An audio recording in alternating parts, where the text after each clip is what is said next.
what is the type of nan? So nan in JavaScript stands for not a number. And if we look in the console, we have a property, a value of nan. The type of nan is surprisingly number, which is a bit strange considering it's named not a number. But yes, nan is of type number. And it's used to define a number that isn't really a number, so perhaps the result of a bad calculation. So for instance, if we try to do ABC divided by 4, this would result in nan, not a number. And this might seem pretty straightforward enough, but there are a couple of really surprising characteristics of nan that can result in some hair-pulling bugs if you're not aware of them.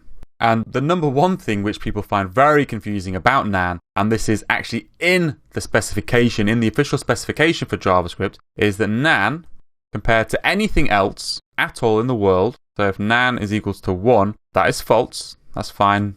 Nan is equal to false, it's false. So nan compared to any other value anywhere is false, but rather confusingly, nan compared to itself is also false, which is really strange. I mean, every single value in the system, if compared to itself, would always be true. But with nan, nan compared to itself is always false. So this begs the question, how do you actually check to see if something is nan? You can't compare nan to see if it's actually equal to nan. So unfortunately, there is a method, but it has its own issue. So there's an inbuilt function in JavaScript called isNan.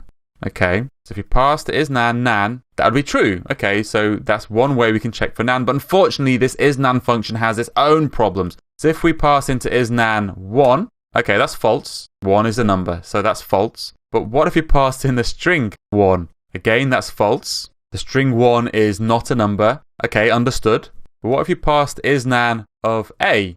That's true. So the string A is actually not a number, which always makes me laugh. I think that's so stupid. But if you think about it in the context of what we discussed in the previous question, which is where we covered the topic of type coercion, that's what's happening here. It's implicit coercion. So in the isNan function, the parameter that's getting passed in is being coerced. So if you remember that term from the previous lecture, JavaScript is trying to coerce A into a number so it can check to see if it's not a number. So when it tries to coerce A into a number, so remember to see what JavaScript sees when it tries to coerce something, you can use the function. So here we can do the function number. So number A is nan. So what's happening here is it's actually doing something along the lines of this. So it's then passing in number. It's coercing the string A into a number and then passing that to the isNan function, and that's basically passing into isNan the parameter nan, and that is true. So why, when we call isNan with the string 1, is it resulting in false? I mean, what's happening there? Well, that's because when you try and coerce the string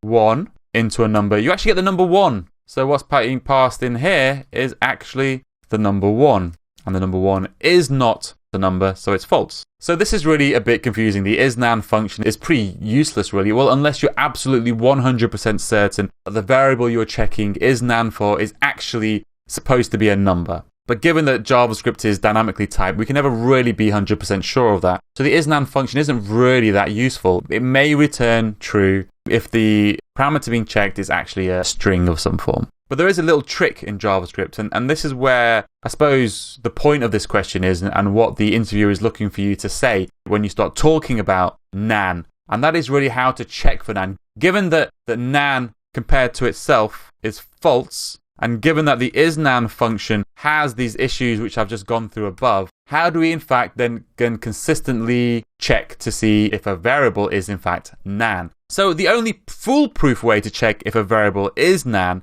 is, since nan is the only JavaScript value that is treated unequal to itself, you can always test if a value is nan by checking it for equality to itself using the not double equals operator. So we'll use the not double equals operator. So for instance, let me refresh the page.